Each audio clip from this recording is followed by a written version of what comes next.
Getting back on track. Oh, I can't wait for this to be over. So,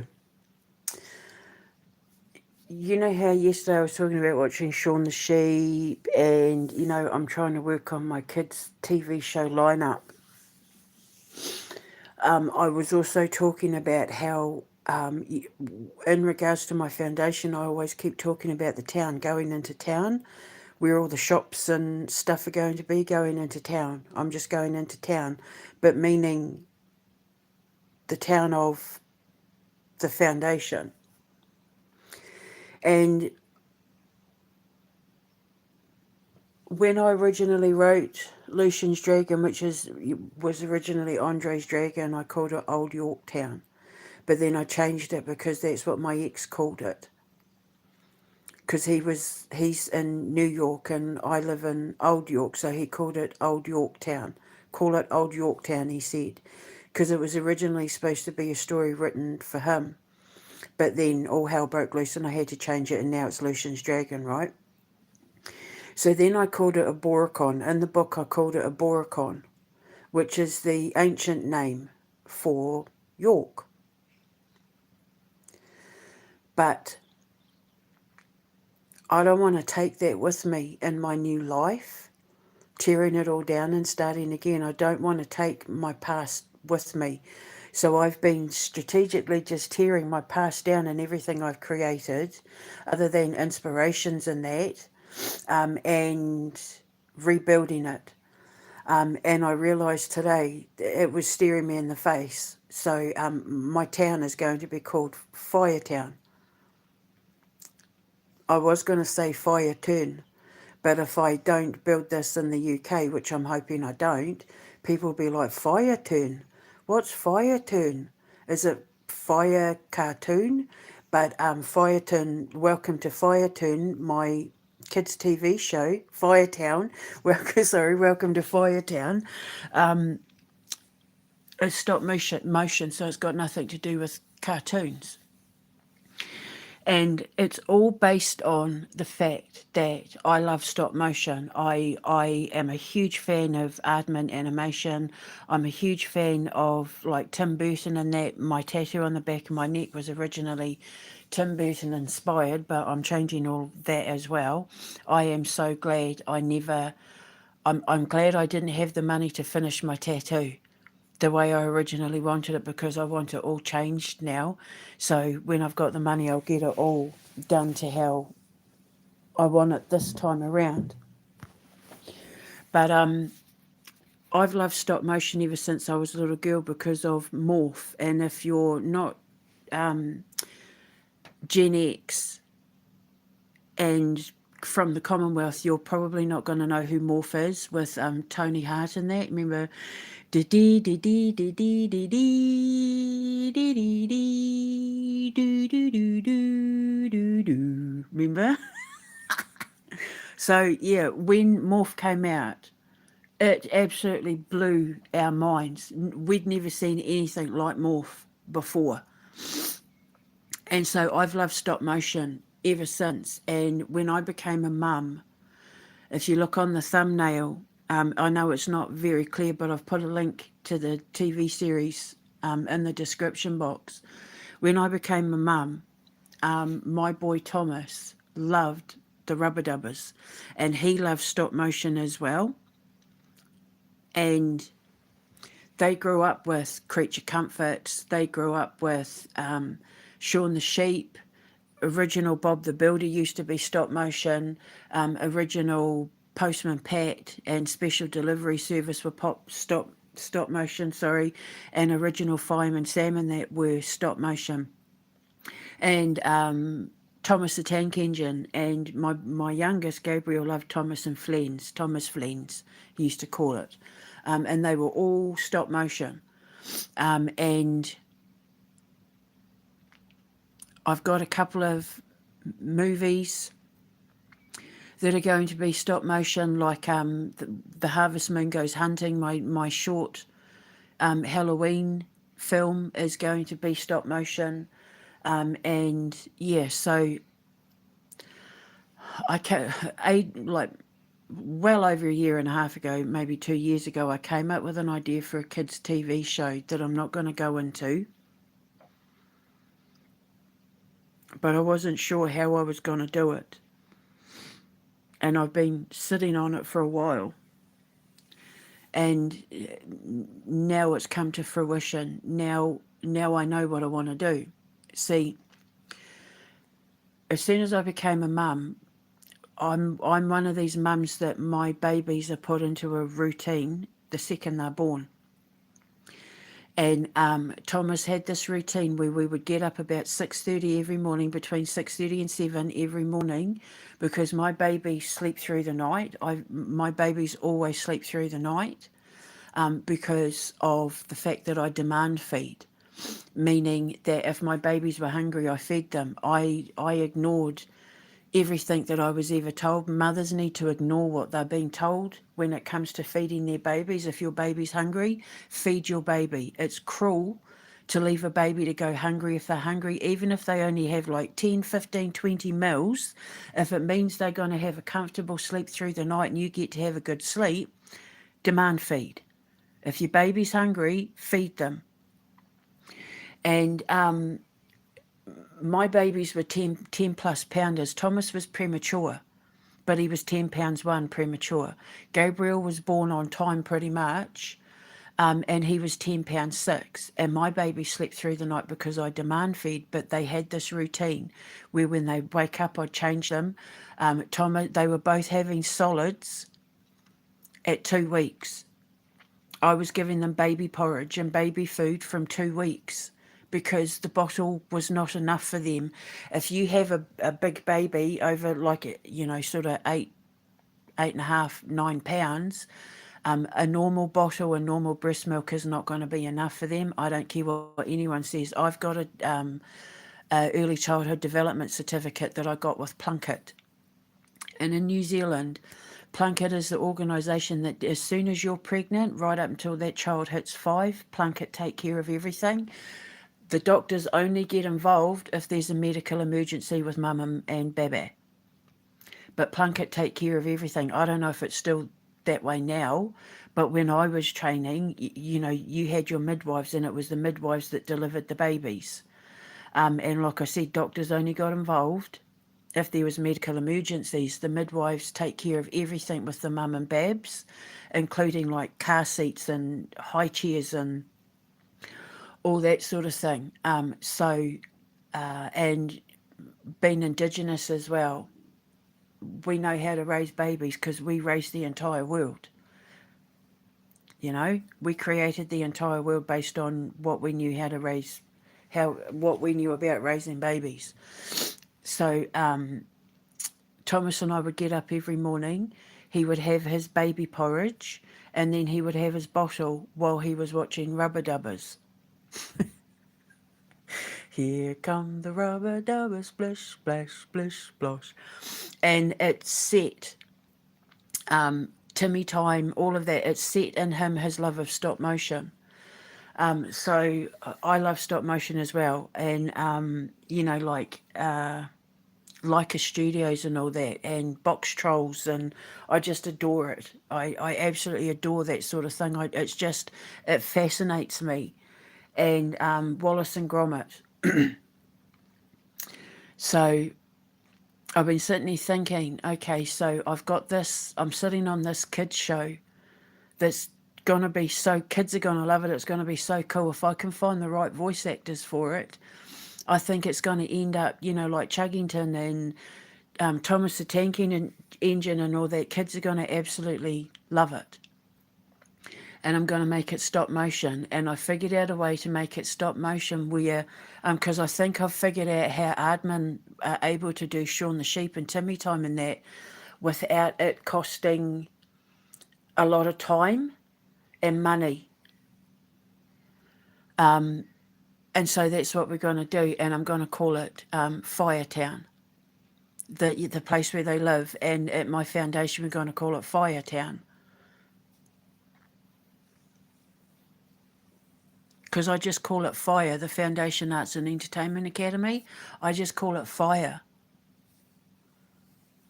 which is Māori for auntie, but it's not spelt with a F. We don't have F in the Māori alphabet. So, yeah. And I'm really excited about it. The stories are going to be, and because then when I had my first hernia surgery and I almost died, and I was getting ready to have my second hernia surgery, I wrote a whole pile of stories for my books while I was for my boys while I was recovering. Thomas the Robot being one of them, and then that's the book that Chris and his friend Andy stole, that they ended up calling Obot, but then they changed the name when I exposed the fact that Obot was to do with an opioid addiction recovery program, because remember they put opioids in my weed. That's what they were. That's what he was drugging me with opioids. And so they thought, in plain sight, called the book Obot, but it was basically they stole Thomas the Robot, which I wrote when I was recovering, hooked up to a morphine drip because of my hernia surgeries, because I'd had such big babas. And one of the stories that I wrote for Gabriel was called The Littlest Train, because Gabriel was obsessed with trains. And then a couple of years ago, because I needed Halloween stories and all of that, I said to him, would you mind if I turned The Littlest Train, even though I do have the original, into a Halloween story instead? And he said, no, absolutely not. So he said, as long as when we have our miniature train, the front of the caboose for Halloween is Ghibli, our cat, who was black, but with a little white thing on his chest. He was attempting to be a tuxedo cat, but he just had like this little splodge of white on his chest. Otherwise, he was jet black. So I rewrote The Littlest Train to The Littlest Halloween Train, so that I could turn it into like a Halloween cartoon to play at Halloween, and this will all feature in the kids' stories in Welcome to Halloween Town, because obviously our Halloween episode will be the story that I wrote for Gabriel. So all these little stories that I wrote, I will be able to put into this kids' TV series. I've got a whole pile of little stories that I wrote when I was hooked up to a morphine drip and that trying not to die because my guts was falling out, that I can put into the TV series like that. I've already got a few episodes, for Welcome to Halloween Town already written, ready to go.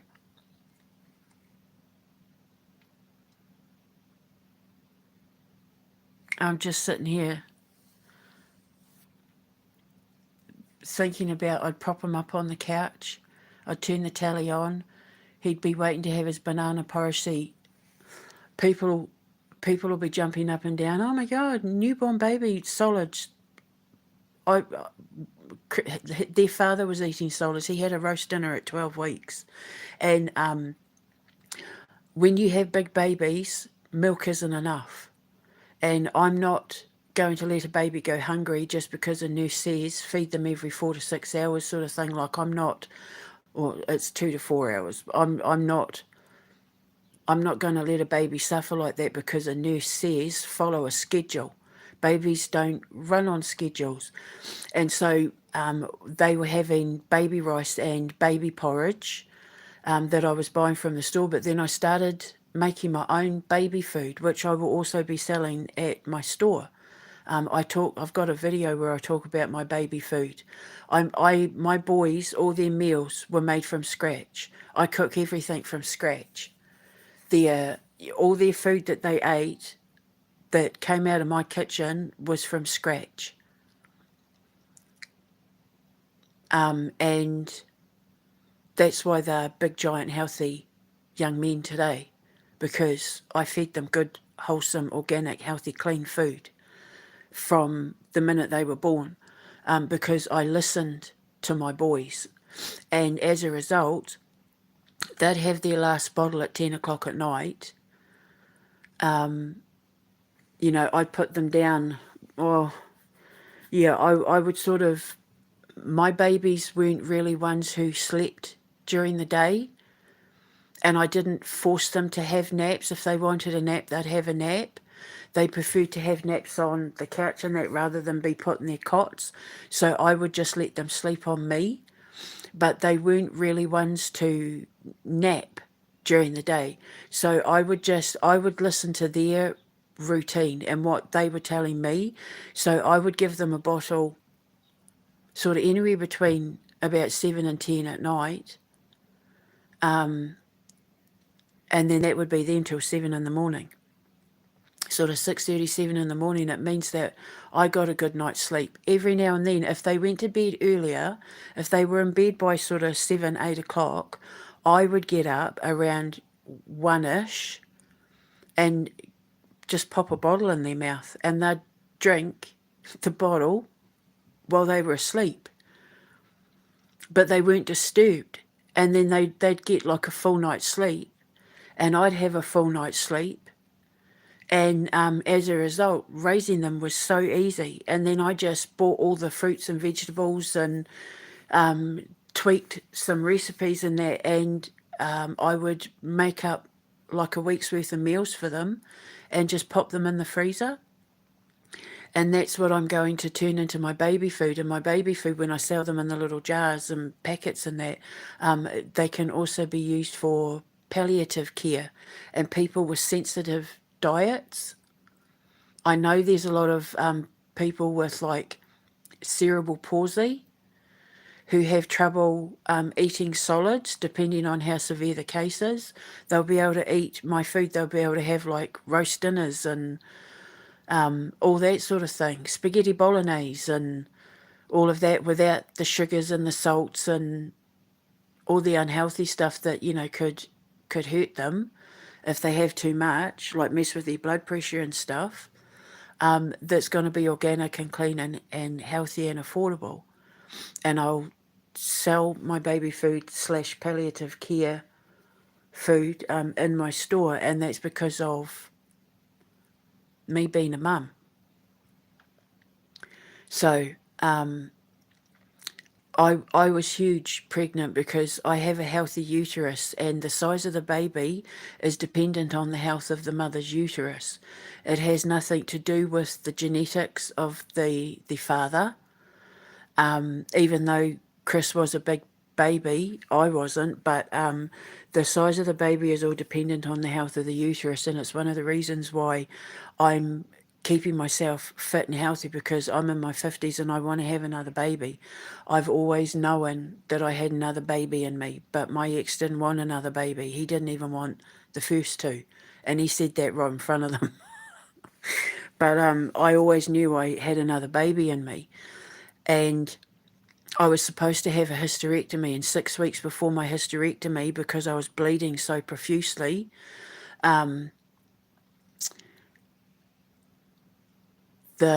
they put a coil in, and I bled 24 hours a day, 7 days a week for 18 months, and then they took it out and I didn't stop bleeding. So then they were going to give me a hysterectomy, and 6 weeks before my hysterectomy, because I'd already started losing weight, my uterus had fixed itself. There was no need for me to have a hysterectomy anymore. There was no polyps. There was no, like, the doctor was so proud of me. He said that I was his best patient, that I was everything he could ask for in a patient.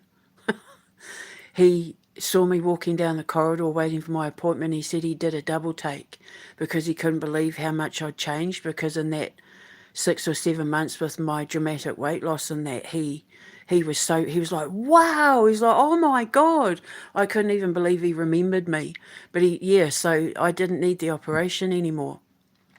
And I always took that as a sign to mean I'm still meant to have this other baby, even in my 50s.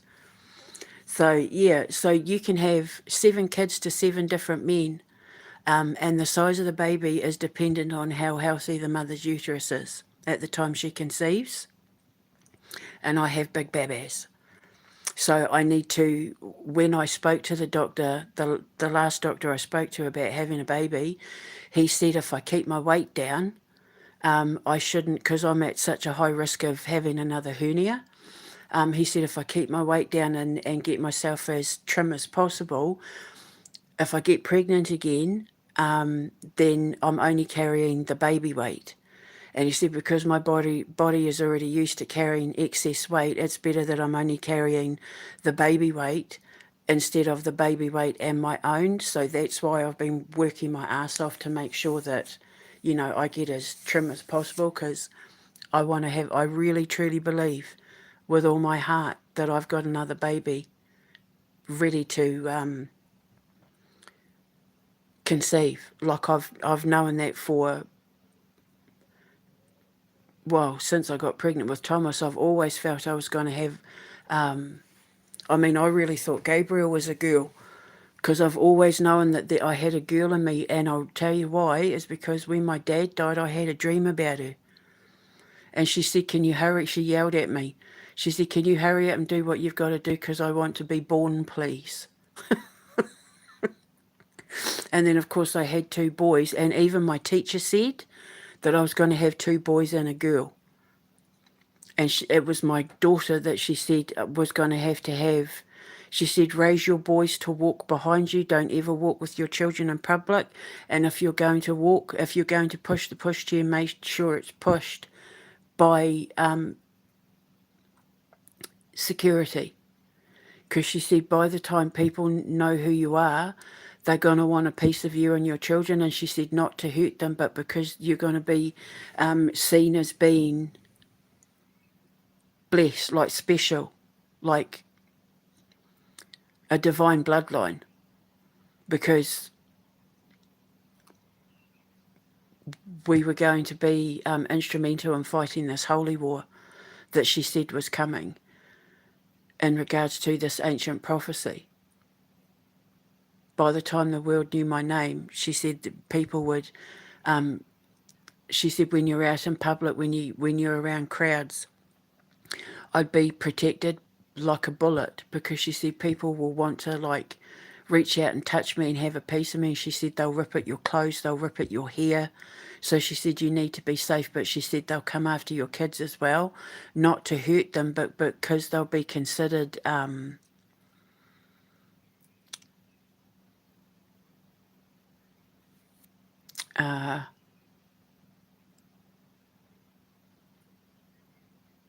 what's the word I'm looking for? You know, when people go on a pilgrimage to somewhere, because like Jesus was seen in toast, so people want to come and touch the toast and then they think they've been healed. But it's got nothing to do with, we're not anything other than the fact that our bloodline has the ability to see things that helps fight wars. We're an oracle bloodline. We see things. But the things that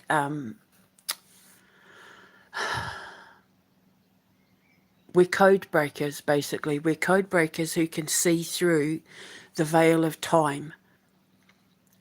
We see things coming, and then we're able to pass those messages on in order to help fight the bad guys. It's got nothing to do with, thinking that we're Jesus or anything insane like that. We're not anything to do with the second coming bloodline or anything like that. It's just that because our people are the original navigators to the stars, we know how to speak the language of the universe, because we see the universe and the codes in the universe differently to everyone else. We're able to translate that into vision and language. So we're able to say to people, heads up, this is coming. Heads up, that's coming, sort of thing. And because we're helping take the bad guys down, the Lucifer system, the beast system, because we're helping to take the bad guys away so that mankind never has to deal with that darkness in the development of our history ever again. because we've been dealing with them for a couple of thousand years now, and their reign of terror is coming to an end. People are going to think that's pretty cool. So when they see us out, they're going to want to hug us and touch us, and you know, they're going to think that we're like earth angels, but it's not anything like that. It's just our blood is seeped in a science and a physics that allows us to see things. And because of because of my ascension and having morals and ethics and that, I can't not say something if I see it coming, especially if it's going to help humanity and save the lives of people like King Charles and that. So, but yeah, she said that, we would need to be protected by the world by the time the world knew our name. And she said that I was going to have two boys and a girl. And then, of course, when I had my two boys, I thought, well, that little girl in the dream that I had after my dad died, it's got to be my Rose, my Rosie, my Roisin. And then when Amber died, I just, yeah. So I'm just having a sip of my coffee. So my little kids' TV show is going to be called Welcome to Faeatown.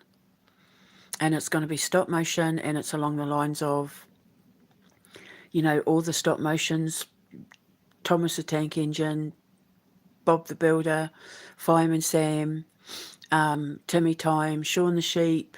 It'll be more detailed, like Shaun the Sheep, It'll be more intricate and detailed, like Shaun the Sheep, your Wallace and Grommets and all of that. Maybe a little bit more simplistic. But yeah, like if you know what the original Postman Pats and Special Delivery Service and all of that look like, it's going to look really cool. And it's all because for me, Morph, but when I became a mum, Rubber Dubbers. So that kids show is now complete, and I've already got episodes ready to go.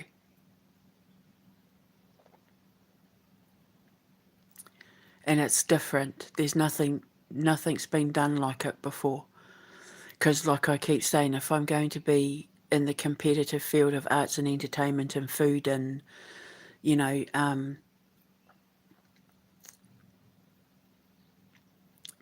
be in the competitive market for that sort of thing, I want to stand out above the crowd. I want to be a cut above. So, because I'm relying on people wanting what I'm selling, so to speak, because it's all funding the safe houses for the kids and the scholarships for the kids who won't be able to, who can't afford to come to us, who deserve to come to us, where their governments and that, or their local government and that might not be up for funding them spending a year at our school, that we'll have scholarships for them, which is why we'll have the fundraisers and all that as well. So I've got it all planned out. So yeah, so my town, it's not going to be called Aboron anymore. It's going to be called Faeatown.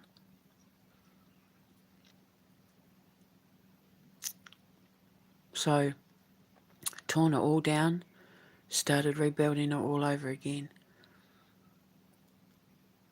And I'm so proud that I've already got a couple of episodes ready to go, and that I get to incorporate these little stories that I wrote for my boys when I was in that hospital bed hooked up to a morphine drip, trying not to die because I gave birth to them. But I was overweight, and I carrying a 10+ pound baby, as well as being 20+ stone. Not this time. Not this time. So yeah. So click on the link, Rubber Dubbers, you'll see it. It's simplistic, but it's beautiful. And if you know Morph, I don't need to show you who Morph is, Morph. I'll put a link in the description box. I know I've done it before. And yeah, so that's another one. Tick. That's another one checked off the list. I'm starting to build a series of kids' TV shows in that I'm really proud of. My, you know, the totem animals. I want to do that kind of along the animation style of like your Mr. Beans, your Mona the Vampires, Mr. Bean animated TV series, Mona the Vampire, Beano, I think that was his name. That kind of simplistic sort of graphic style. Horrid Henry, is it?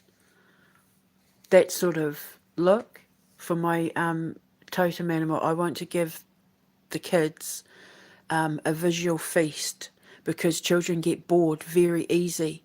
And if you put out the same kind of graphics and the same kind of show, because children, especially little kids, are attracted to lights and sound and colour, if you keep repeating the same thing, they get bored really easy because you learn more in the first 5 years of your life than any other point in your life. Even though your IQ reaches its peak between the ages of like 50 and 65, or 53 and 65, you learn more in the first 5 years of your life than any other point.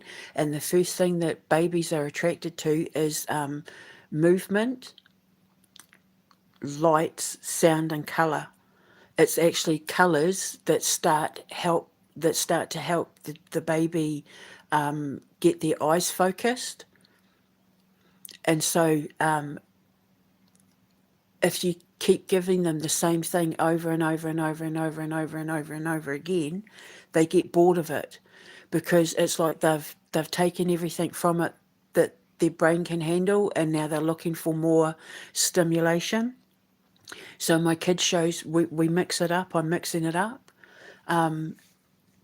to help the children from, if they're watching my stuff from when they're a baby right through to when they're, preteen and all of that, it helps stimulate their brain and helps stimulate their educational, like, learning development. So, like, I will never ever do anything like Teletubbies or In the Night Garden because they didn't use language, they didn't speak words. And I never ever talk down to babies, I never talk down to children. I'm not the gaga goo goo, binky bonky tinky tonky tooky tooky moo moo kind of person. I talk to them like they're humans, and it helps develop their vocabulary.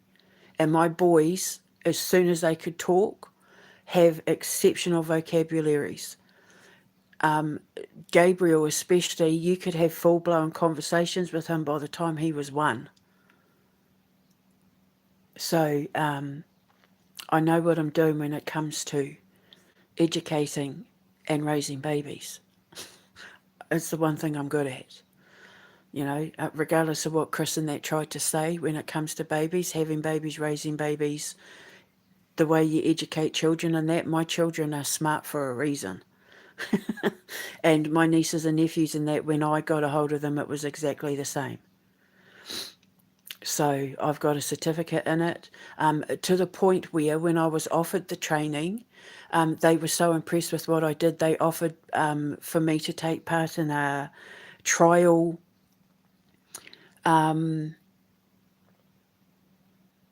course in teaching children with learning disabilities like ADHD and autism and all that.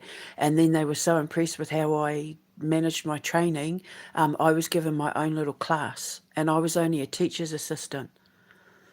But I was the one that taught the kids how to read at Roslyn School, Roslyn Primary. I was the reading teacher, and they loved what I was doing with these kids. And then they gave me my own class where I would have these kids come in, and I was specifically to teach them how to read and write, but I had to find a way to make them want to learn how to read and write. And I took my boy Jason, His handwriting from before he started to by the time I left was like the praise of the school. So I know what I'm doing. And when it comes to kids who are being diagnosed with things like ADHD and autism and, you know, that sort of thing, I know what I'm doing. That's why I know that they're being misdiagnosed. So any kids that come to me that have been diagnosed with that, they're not going to be treated the same at my school like they are at the schools that they're in before they come to me, because I know what I'm doing. And I'm not going to dumb them down and treat them like they have disabilities when I know that they're not special needs, they're special. They're gifted. Their brains function on a frequency that the normal, average, everyday person in society isn't high enough to reach. I know how to reach them. I speak dolphin. I speak whale. I know how to speak to children. I reach children on their level, and that's something that doctors and teachers and society refuse to do. They expect the child to function by their rules, and it's supposed to be the other way around. We're supposed to build our society around what the child needs and not what we need for the child, because children are smarter. They're pure, they're innocent, they don't come with all the complications that adults do, and we put our complications on those children, and that's when they end up malfunctioning. But I didn't do that, and I refuse to do that. I didn't do it with my boys, and my boys are exceptionally intelligent. When I got locked up, one of the things that I kept getting praised for by Tracy, my community care nurse, and that, and she made a point of telling them all her kids are really smart. Social services were sent to see whether, had she made the right decision homeschooling them, and they wanted to check the kids out, and then they ended up having to walk away with their tail between their legs because my boys knocked it out of the park when it came to their intelligence and how smart they were, because they keep trying to make out like homeschooled kids are retarded and social freaks and all that sort of thing, and it's jealousy because parents are choosing to listen to the child rather than the school system, the education system, the government. And when you listen to your child, you end up creating genius.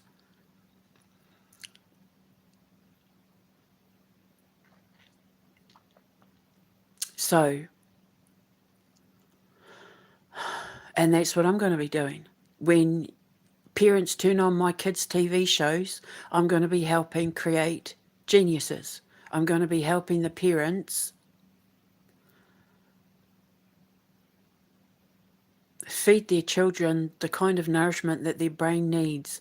And I know that people like that Miss Rachel, but she talks slow. Hello, blah, blah, blah, blee, blah, blue, blah, blue. No. She uses bright colours and she talks slow. It's an insult to the intelligence of the child. The reason why children are attracted to that TV show is because she's bright and she speaks with love. The children feel the love from her, which isn't a bad thing. But as far as the developmental side of communication, it's very slow. I know there's a ton of videos of people, say mama, mama, from Miss Rachel, but children mimic anyway. And if you keep saying it to the child, they're going to end up repeating it. But the thing is, I had videos somewhere, it's bound to be somewhere, on one of my old original phones of my boy when he was 3 months old, reading Harry McCleary, repeating the words from one of his favourite Harry McCleary stories, Harry McCleary from Donaldson's Dairy, from me reading it to him in the womb. And I've got video of him going meow, rah, rah, rah, doing the meow because he was following the book and he recognised the book from me reading it in the womb. Babies are supposed to be saying mama and dada at sort of anywhere from 4 to 7 months old. But by the time my youngest was 6, 7, 8 months old, he would say, mama, juice now. Dad, go bye-bye. Dad, go work. At like 6, 7, 8 months old. And like I said, by the time he was 12 months old, by the time he was 1, you could have full-blown, Gabriel, why are you doing that? Because my tummy hurts. Or because Thomas broke my toy. Thomas pushed me over, Mum. Why did he do that? I don't know. I ran fast. Like that sort of thing at 12 months old. Because I controlled what they watched on the telly and I didn't let them watch anything where the person presenting the show talked down to them. Children and babies are a lot smarter than we realise, a lot smarter than we give them credit for. And you should never talk down to them. You need to talk to them like they're fully functional human beings. It's how they learn, they mimic. So, yeah. I love watching the videos where the babies say like mama or dada. It's exciting, when your kids are learning to say words in that, but it's not necessarily a good thing if they're saying they should already be saying basic words by sort of 8 to 10 months old if you're doing it the right way. If you're talking to them the right way, they should be able to say things like mum, dad, nana, nana, papa, cat, dog. So just be careful what you put your kids in front of because they learn from their environment. And the first thing that babies recognise when they're born is voice and movement. And then as their eyes are developing and focusing, that's when they start recognising colours in that. And obviously the brighter the colour, the more it's going to draw their attention to, what's been put in front of them. And so this is the most critical point in their learning development, and what you put in front of them is going to dictate the rate of speed of the development of their brain and how they learn their speech patterns, all that sort of thing from that point on. So you need to be very, very careful because their environment is going to teach them how to handle life when they grow up. And that's your responsibility as the parents and caregivers, and then the wider network being society, the extended family, school, that sort of thing. We're all responsible for how our children are being raised. And so all this crap that's going on with these kids not being able to read now, like the Gen Alphas and all of that, that's on us. That's our fault. Well, not mine, because I do brilliant with children. So, right, so I'm going to go and have my peanut butter on toast now, but click on the link. It's a brilliant, simplistic kids' TV show, but it's the voices. The voices are now kind of quite famous British comedians and actors and all of that. But, my boys absolutely loved it. It was Thomas's favourite thing. He would not rest until his rubber dubbers was put on. He'd settle down in his little tri-pillow and that and have his porridge and watch the rubber dubbers, and his little hands and feet would go. This is when he was like 2, 3, 4 weeks old. So, yeah, so I'd be feeding his porridge and that while his bottle was cooling beside me. And then that was him happy as a lark until it was time for him to have his lunch because his belly was full. So he was happy. Raising my boys was just, it wasn't hard. The only hard part was me having to deal with been a victim of narcissistic abuse. So, yeah, my regret is that they were around that. But as far as like when it was just me and my boys and he was out of the picture, I'm really proud of how I raised my babies. And I want to pass that on to the kids at my school. So, yeah, when parents buy my streaming service and they put the kids' shows on for their kids to watch, they'll know that everything that comes on that screen is helping the children feed their brain all the things that will reward them on a developmental level. So, my totem animals, that's the name of the kids' show. I want it to be done in the graphic style of, like, you know, like I said, your Mr. Beans, your Mona the Vampire, sort of simplistic illustration, but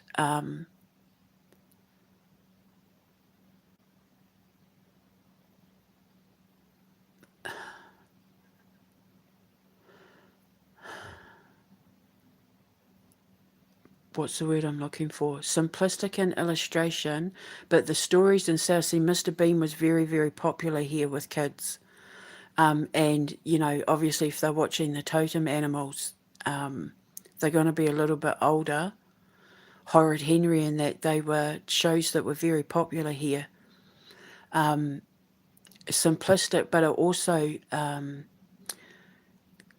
teaches them to have a respect for the arts because it's going to require a bit more attention to detail in the artistic style, that they'll have an appreciation for art. And if the parent then is giving them colouring in pencils and crayons and pad and paper and all that sort of thing, pencil and paper, it will inspire them artistically as well. So, and it, again, it all depends on, I have confidence in the episodes and the stories. It's all going to depend on the voice actors. The voice actors are going to be the ones that bring it all to life. That's why when I go out and do my auditions and stuff, I need to find the right people. I'll put up a casting list of, we're looking for this, we're looking for that, you know, and then people can work on it in the weeks leading up to the audition, and then I'll know. I'll know. So, anyway, and the music will have a lot to do with it as well. The music, the soundtracks and background music, and that will also have a lot to do with it. So, right, so I'm going to go and have my peanut butter on toast. Peanut butter and banana on toast. I'll speak to you later. Ka kite. Mwah.